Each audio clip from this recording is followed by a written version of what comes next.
Kasih karunia dan damai sejahtera dari Tuhan Allah Bapa kita dan dari anaknya Tuhan Yesus Kristus menyertai kamu sampai selamanya. Amin. Selamat pagi saudaraku. Selamat beraktivitas untuk memuliakan Tuhan. Dipandu firman-Nya dari Injil Matius pasal 6 ayat 10. Demikianlah firman Tuhan. Datanglah kerajaan-Mu, jadilah kehendak-Mu di bumi seperti di surga. Datanglah kerajaan-Mu, jadilah kehendak-Mu di bumi seperti di surga. Demikianlah firman Tuhan. Bapak Ibu, renungan harian kita hari ini berdasarkan dari cuplikan dari doa Bapa kami yang diajarkan oleh Tuhan Yesus dalam khotbahnya di bukit.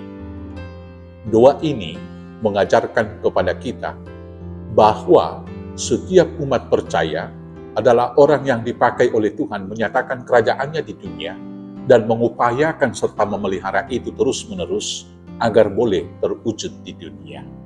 Karena itulah hidup orang percaya untuk melayani kerajaan Allah. Kerajaan Allah itu bukan soal letak geografis, tetapi kerajaan Allah itu bukan juga soal pemerintahan yang birokratis. Kalau Paulus mengatakan dalam Rom 14 ayat 17, kerajaan Allah itu adalah soal kebenaran, soal damai sejahtera, dan sukacita oleh Roh Kudus.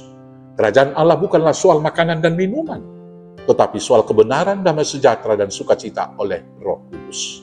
Artinya, kerajaan Allah itu adalah suatu situasi dan keadaan secara sosial dan juga secara politik di dalam kehidupan yang nyata, yang senantiasa hidup di dalam kebenaran, hidup di dalam damai sejahtera, dan hidup yang penuh sukacita, bukan karena pemenuhan keinginan, tetapi sukacita yang karena Roh Kudus.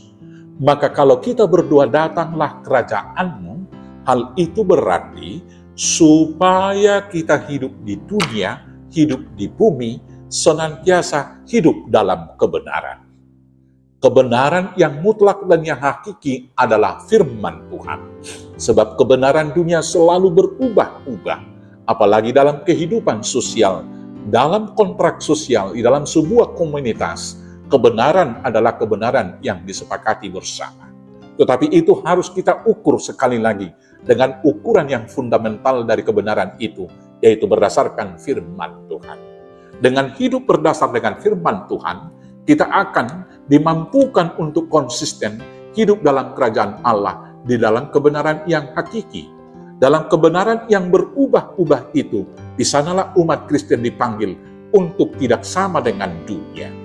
Maka segala sesuatu harus kita ukur dan uji dengan kebenaran yang mutlak tersebut, yaitu dari firman Tuhan.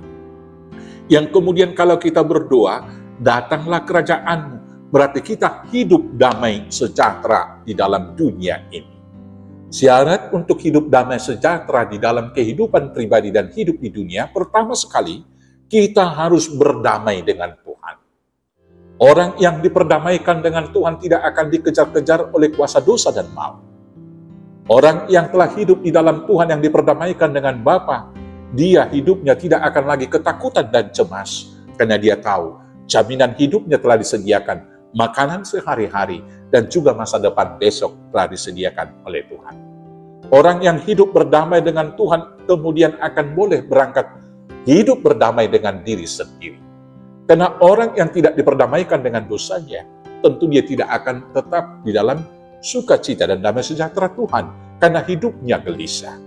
Ada orang yang tidak dapat menerima kenyataan kehidupannya, mungkin dengan bentuk fisik, dengan situasi perekonomian, latar belakang keluarga, dan lain sebagainya.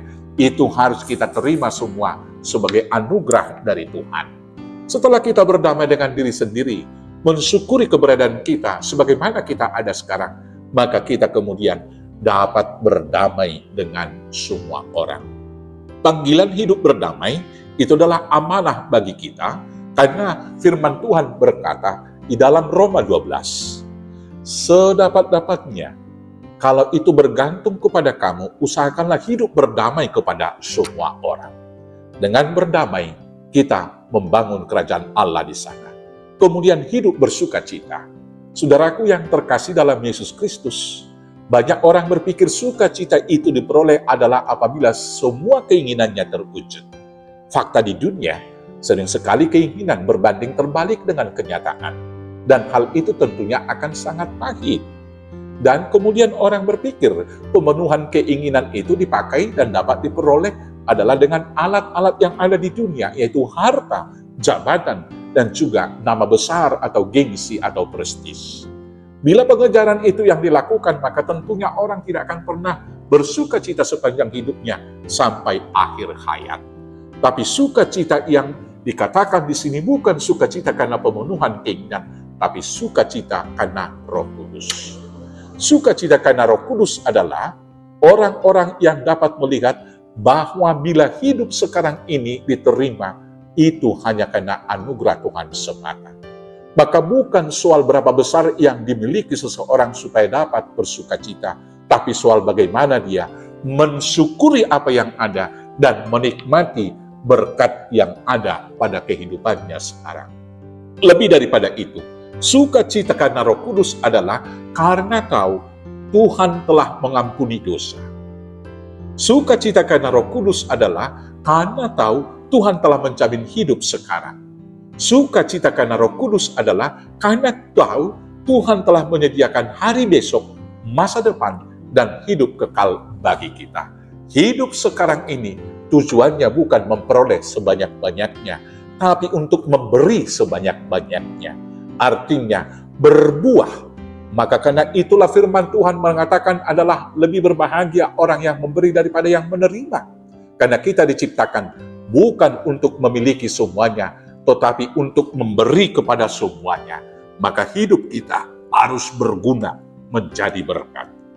Orang yang berguna bagi orang lain, baik dengan perkataan, dengan pikiran, dengan perbuatan, dengan semua sikap dan pola kehidupan, itulah orang yang berbahagia sebahagia-bahagianya. Orang yang berbahagia adalah orang yang dapat membahagiakan orang lain, bukan yang dibahagiakan oleh banyak orang. Saudara-saudaraku yang terkasih dalam Yesus Kristus, kerajaan Allah di dunia ini tentunya harus kita wujudkan dan pelihara keseharian. Dan untuk itu, tugas tanggung jawab itu harus kita lakukan dan kita hadirkan dengan cara yang pertama, tetap giat hidup dalam kebenaran, dan kita senantiasa menyatakan kebenaran itu. Tetap giat untuk hidup berdamai sejahtera, dan tetap bersuka cita di dalam Roh Kudus. Maka mengucap syukurlah senantiasa, karena itulah yang diinginkan Tuhan daripadamu. Datanglah kerajaan Tuhan, jadilah kehendak-Nya, dan biarlah kita juga menjadi saluran berkat-Nya. Tuhan Yesus memberkati. Amin. Kita bersatu dalam doa. Terima kasih Bapa yang baik, jadikan kami alat untuk menghadirkan kerajaan Allah dan mencerminkan itu dalam kehidupan kami. Lengkapi kami dengan Roh Kudus, agar hidup kami memberi, dan kami bersuka cita, karena kami tahu kami berguna menjadi alat untuk menjadi berkat dan kebahagiaan bagi orang lain. Terima kasih Bapa, kerajaan-Mu hadirlah, dan hanya kehendak-Mu lah yang jadi dalam kehidupan kami dan di bumi ini. Dengarkan doa kami, hanya di dalam nama Yesus Kristus Tuhan Juru Selamat kami yang hidup. Amin. Selamat bersaksi, selamat memuliakan Tuhan. Tuhan Yesus memberkati. Horas, horas, horas.